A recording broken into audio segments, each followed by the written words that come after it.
do I know? Well, we'll come over here first and we'll see. Hello. I'm trying to figure things out, world. I appreciate your patience. Um,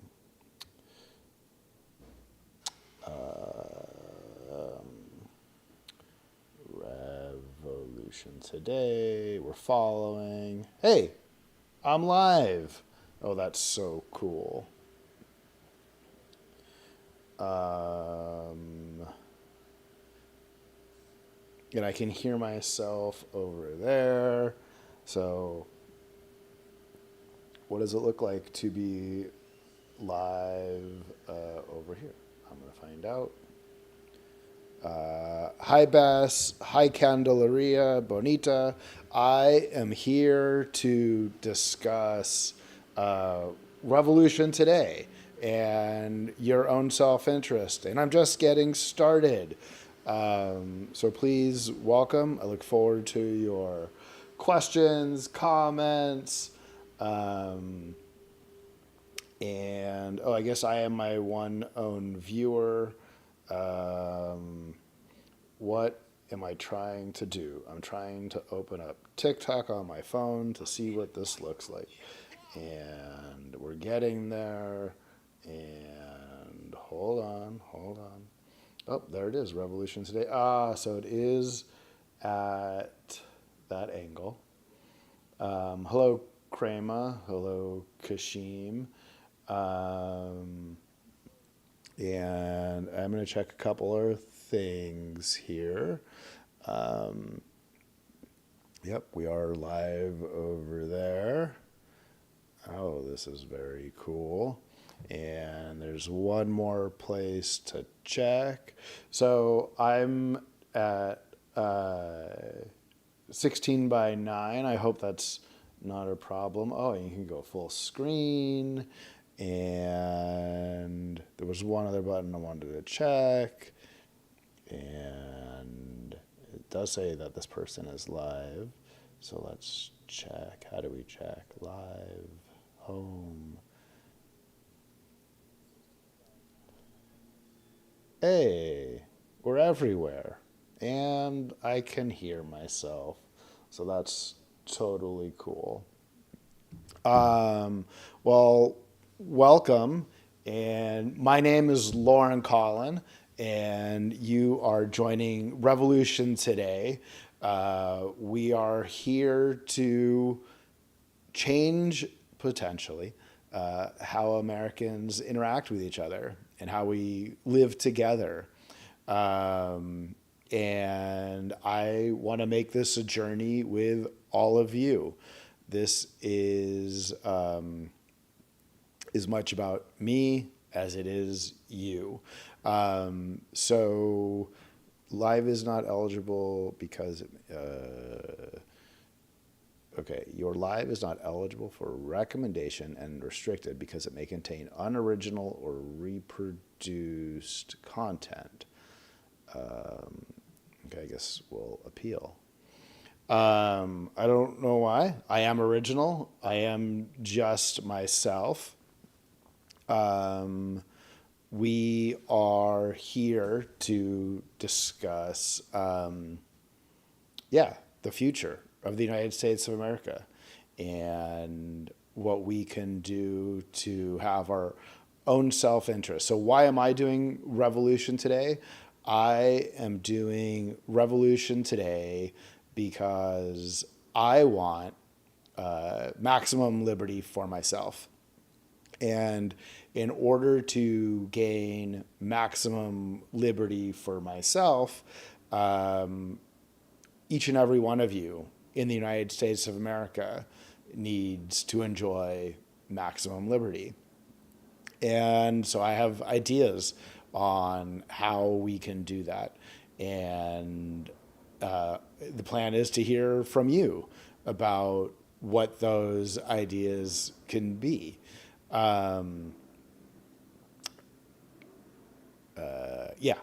I'm new to TikTok. I'm new to the live here. So what I'm looking for doing is, again, it's not just about me wanting maximum liberty. In order for me to get maximum liberty, every American citizen, all 336 million of us, need to enjoy maximum liberty. So that means you need to enjoy maximum liberty. And my pitch to you is, if you come to enjoy maximum liberty, you will also come to enjoy greater happiness. So that's the pitch. Maximum liberty will mean greater happiness for you. But what does maximum liberty mean? Well, once you hit 18, you are an adult. You are free to live your life as you see fit. And I hope to start having discussions and dialogues about just what that means. That you are enjoying your own life, that you lead it the way that you want to lead it, and that as you lead your life, you let everyone else lead their lives. And that's the ultimate, right? Is that every American gets to lead the life of liberty that they see fit. So where is the line? Oh, the line's an easy one. You just can't harm anyone. Well, what is harm? Well, fortunately, we have Mr. John Locke to help guide us. Harm is if you infringe on someone else's life, if you infringe on someone else's liberty, if you infringe on someone else's property.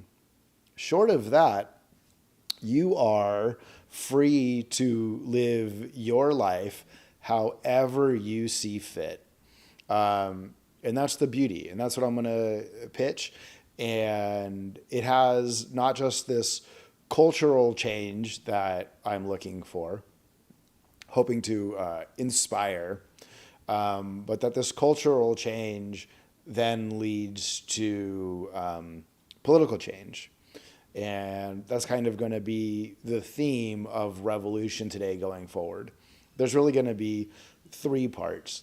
There's going to be me right here talking live to you, describing why I think it is so important for us to have these conversations, why I think it's important for us to,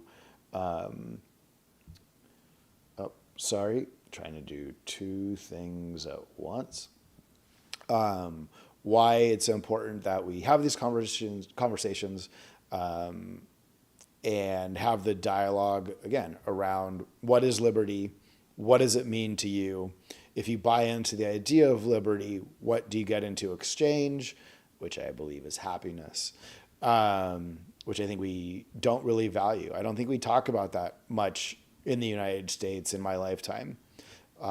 When there is conversation about liberty, that conversation seems to have been wrestled away and put into this very dark place, owned, perhaps unironically, by the original people who owned the idea around liberty, landed white men.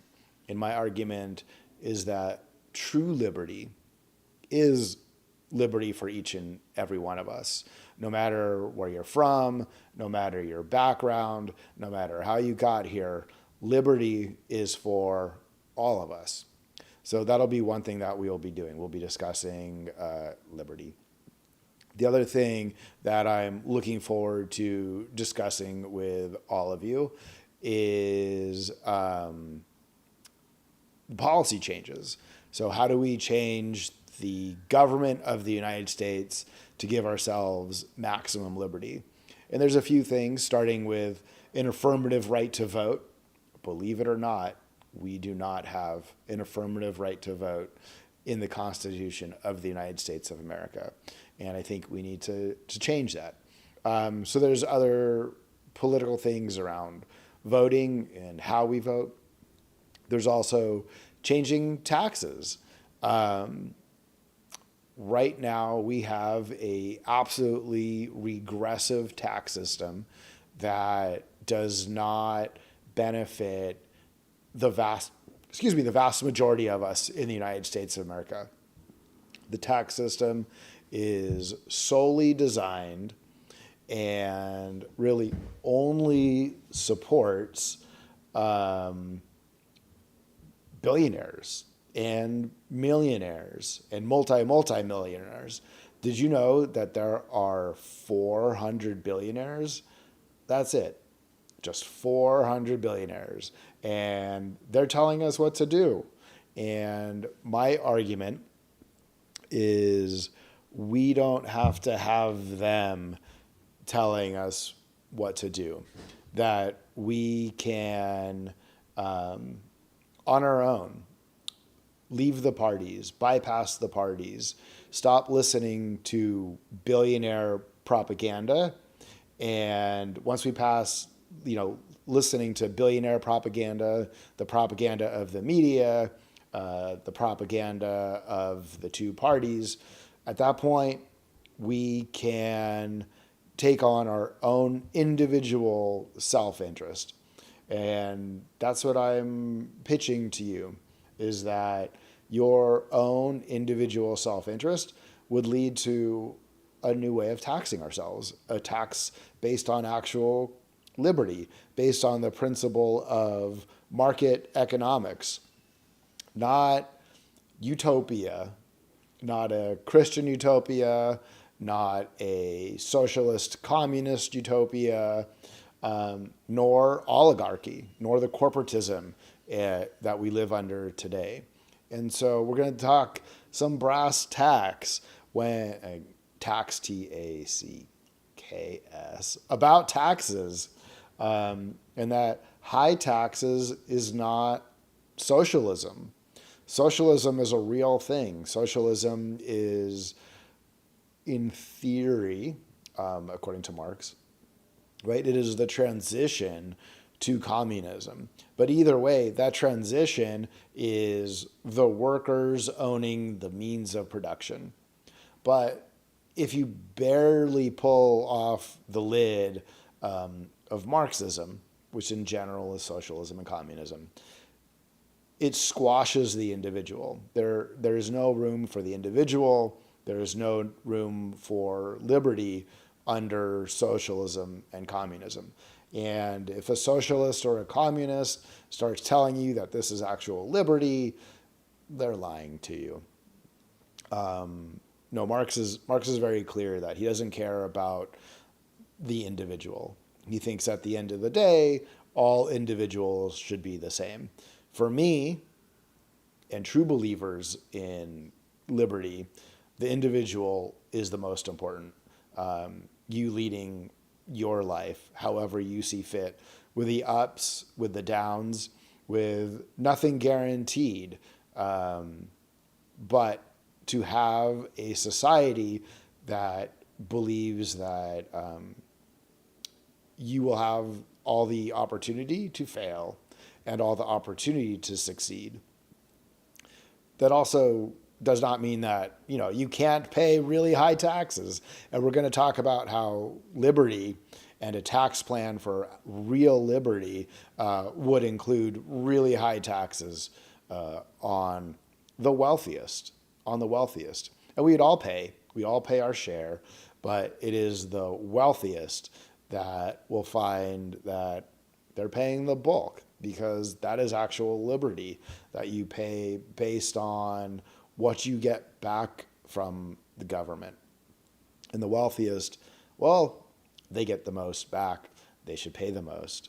But it should also be a tax system that incentivizes all of us to go out and make as much money as possible. Not that your life has to be defined by money at all, but if you do define it that way, or you find that you really like it, then you absolutely should be able to go out there and earn as much as you can. So we'll talk about what a modern market-based tax system looks like that is truly about markets and that moves away from things that are anti-market like oligopoly, which is a big word basically to mean the corporations run everything.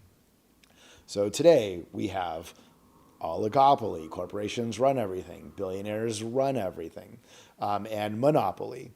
So when you read Adam Smith, or I can help translate for you, Adam Smith, who many consider the father of economics, some even the father of capitalism, never thought of himself as either of those. He was simply a philosopher who did write about the philosophy of economics, but he was not an economist. And there was not even a study of economics till a few years after Adam Smith. But what he is writing about is the bulk of us human beings. He's really using England and Scotland as his lens, along with what he's researched about Europe, China, and the two English colonies, well, the two biggest, most important English colonies in 1775 when he's publishing The Wealth of Nations, which includes the United States of America, as well as, what's the other thing? Besides the United States of America, we have, India, the East India Company. So that is what Adam Smith, he gives us guidance on no one likes paying taxes. No, really. No one likes paying taxes. But here's my live. I am live. That's so weird. Okay.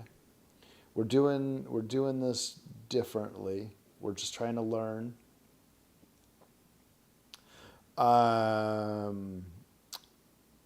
It maybe doesn't know I'm live through here, but you know I am live.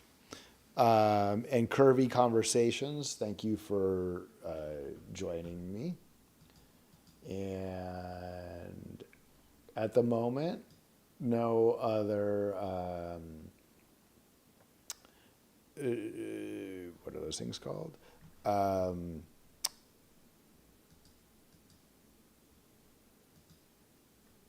see here. We don't want to close that. And we are in Live Center, live content. We're kind of learning on the fly. So this is all very exciting. There's the TikTok studio.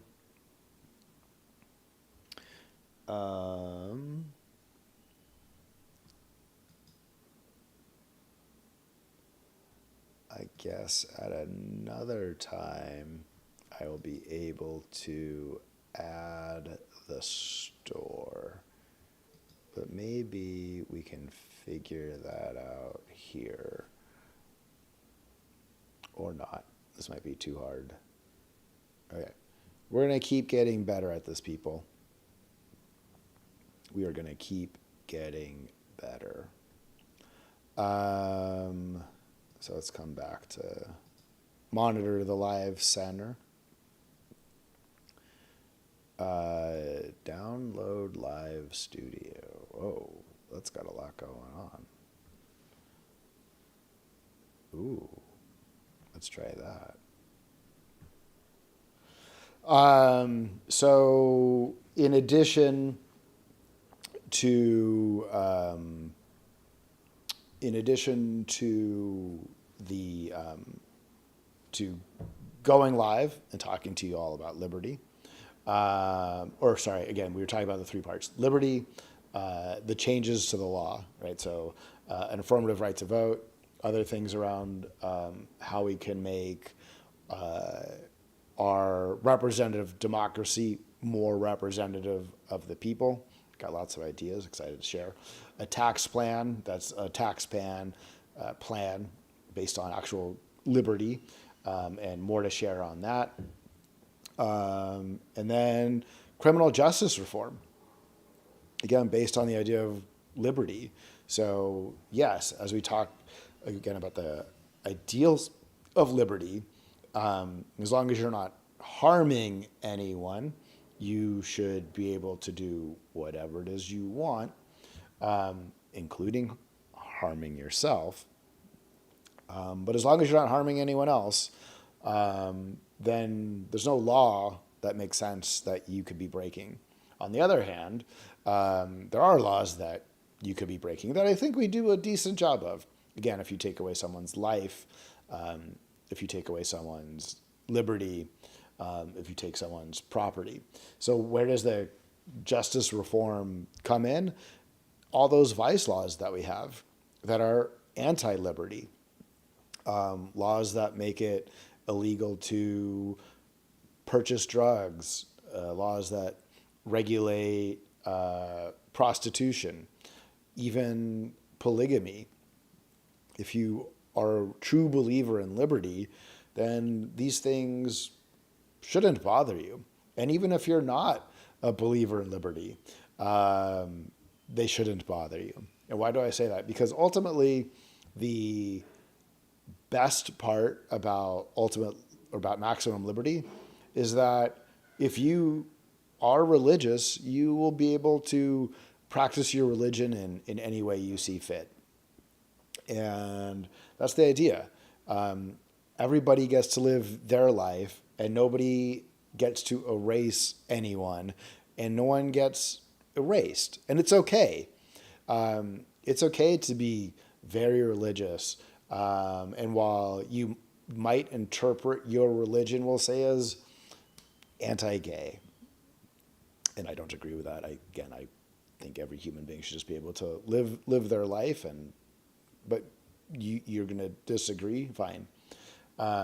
So you should be able to have discussions, to preach, to persuade about why a gay person who's just gay shouldn't be gay. Knock yourself out if they're willing to listen. Or you can even talk to other people who agree with you, who you're not going to change their minds or convince them because they're just agreeing with you. But what you can do at that point is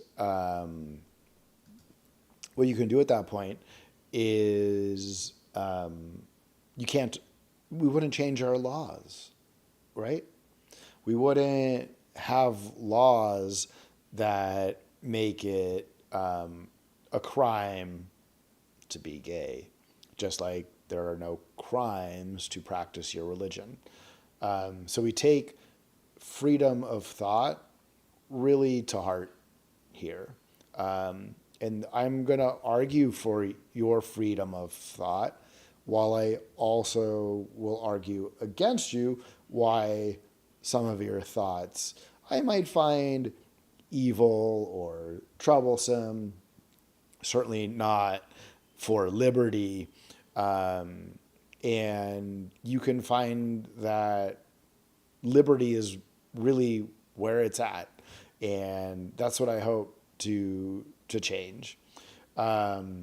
So we'll have lots of discussions. I have other policies too around justice reform, starting with there should be no qualified immunity. I think police do a job. I've called the LAPD many times in the past when they were the right people to call. It doesn't mean that when a professional police officer shows up to do their job, that they have carte blanche on the way to do it. There are rules, there are regulations, there are morals, and there are ethics. And being a police officer does not give you a blank check to throw away rules, regulations, morals, and ethics. So we'll create, a system that fully supports the work of the police when it comes to not cracking down, you know, enforcing the laws against life, enforcing the laws against taking someone else's liberty, enforcing laws when people take property. That is the proper place for police. But they also have a proper way of doing that. There should not be a thin blue line. There should be good police officers doing good police work. And that is the culture that we should be creating everywhere. And I think one of the ways to quickly get there is to end qualified immunity for the police. So that's another big part of criminal justice reform. And so we've talked, again, there's going to be these lives. The second part is I'm going to continue to do posts. And as you've seen from the posts that I do, they tie current events to my view on liberty and why we should have more and more liberty. So we'll continue to do that, continue to grow an audience of followers. I'm very excited about that. And then the third thing that I'll start next week is a program where I go out into the world and I talk to each of you, all 336 million, maybe not. But my plan is to go into neighborhoods all over the country, all over real America, which is, anywhere in the 50 United States, and have conversations with you about liberty and about your self-interest and about how your liberty is, how you would translate your liberty to others so that they could also enjoy liberty. And ultimately, this project is about all of us American citizens and soon-to-be citizens. The foreigners, documented and undocumented, who live amongst us, and the foreigners who will continue to immigrate here and continue to make this country the best in the world. But if we're going to change, we're going to have to change how we elect our representatives. And the parties don't work well. The parties work for themselves. The Republican Party exists for the benefit and continuance of the Republican Party. It also happens to exist for billionaires to keep giving themselves tax cuts and a certain Christian nationalist bent of continuing to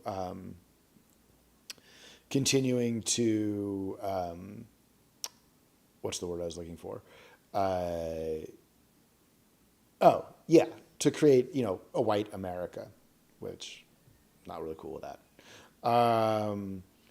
But the Democrats also exist simply for the Democrats, right? They don't exist for our benefit. The Democratic Party exists for the benefit and continuance of the Democratic Party. And there's also, of the 400 billionaires, it's not like the Democratic Party doesn't have its share. And at the end of the day, both parties collude at some point to make sure that the billionaires have what they need and the rest of us don't have what we need. And that's actually anti-liberty. So again, if we want to change how we do democracy here in the United States, our representative democracy, at all levels, then we, the people, are going to have to find individuals to get us quickly to a post-party world. And I know it sounds crazy. It might just be. But the Democratic Party is not going to lead us to some sort of liberal nirvana. The Republican Party is not going to lead us to some freedom nirvana. It's just not going to happen. If we want to ensure our maximum rights, we're going to have to do it ourselves. And that means finding people, truly independent people, and not people part of the existing third parties. Sure, they exist.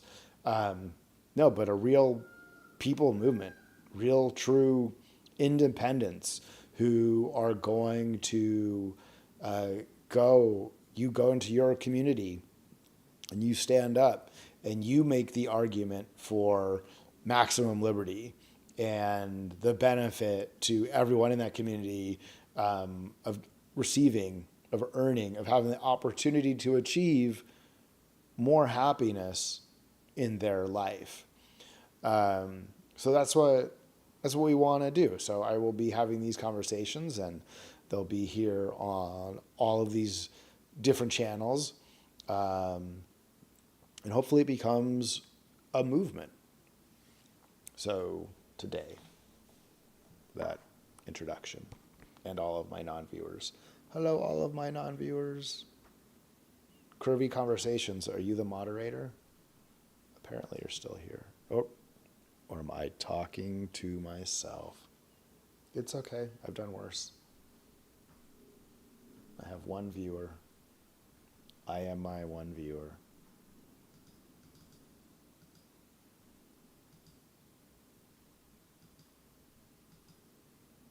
Oops, what did I just do?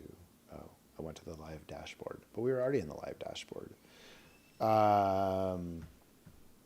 I guess in the future I can change my screenshot cover. Very exciting.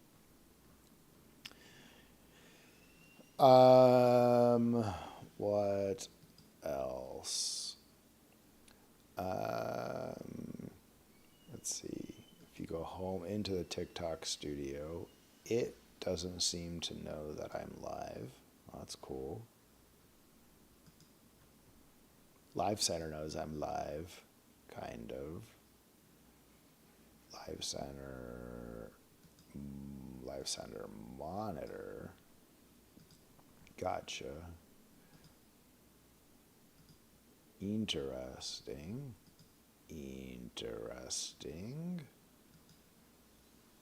I'm not sure if it knows I'm live or not. But this definitely does. Okay. And I can see I'm live. Hello, me. So today we will do a little bit from John Stuart Mill on liberty. Look, it's even called On Liberty.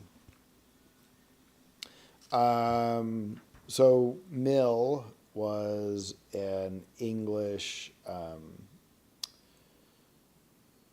philosopher, a parliamentarian. He had a whole bunch of different jobs. He actually worked at the India House for the British East India Company. Comes from a very wealthy family. And he was one of those like child geniuses. But I want to read to you excerpts and have these discussions around liberty, again, individual liberty, pursuing your own self-interest, and why, like either prayer or meditation or introspection, it's important to stop and think about it. And you might be like, Lauren, I'm thinking about it all the time. Cool. You might be, Lauren, I never think about it. well, I'm going to say not cool, but that's what we're here, is to get you, no matter your station in life, blue collar, white collar, still going to school, still trying to figure out our life, at the top of the world. It's important for each and every one of us to stop and think about liberty and our own self-interest. Um, and this is a book, not about civil, this is not liberty in the philosophical sense, but real civil or social liberty. The nature and limits of the power which can be legitimately exercised by society over the individual. And that's the discussion that I'm looking forward to having with all of you. And there's fun things like, quote, the will of the people, moreover, practically means the will of the most numerous or the most active part of the people, the majority of those who succeed in making themselves accepted as the majority.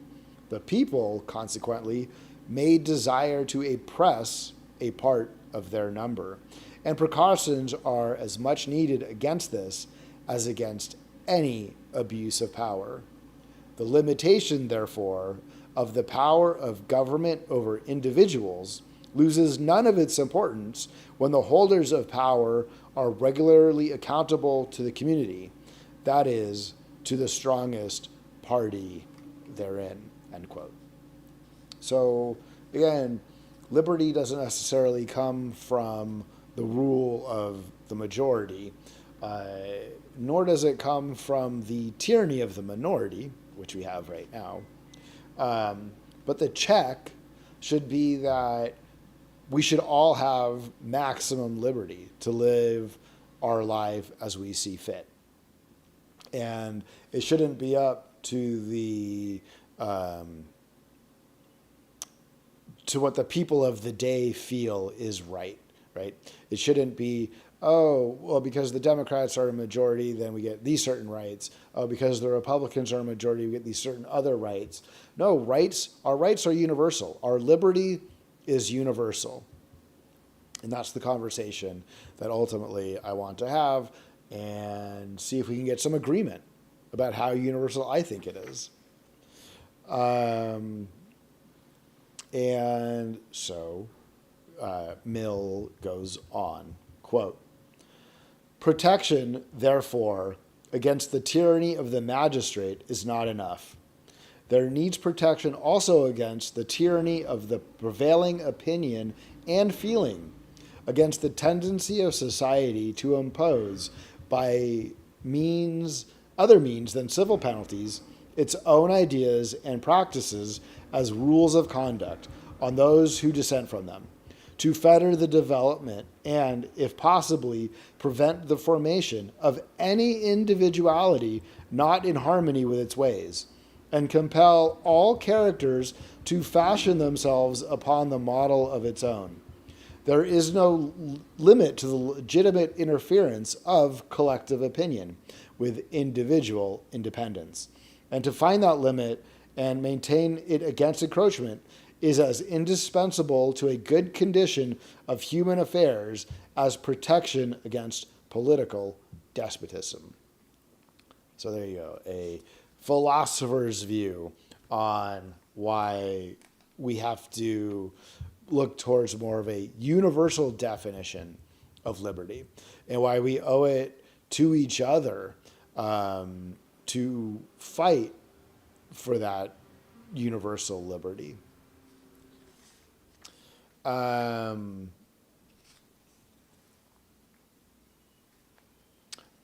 really hoping soon to get other people here, because it is tough to keep talking to oneself. Hello, Anna.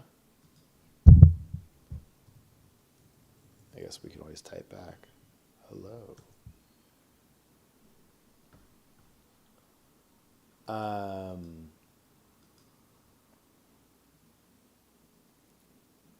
and yeah, this is the first one.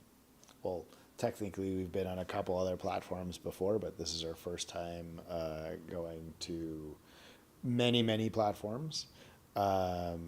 And I'm excited to be here live with you.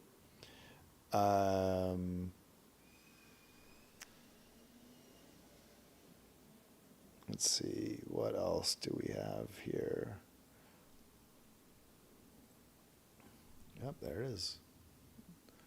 Still going and still going strong. Um, Not sure why my camera doesn't go full screen.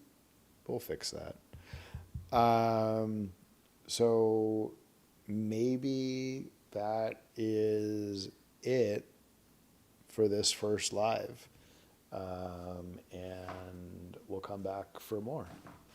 Hey everyone, have a wonderful day.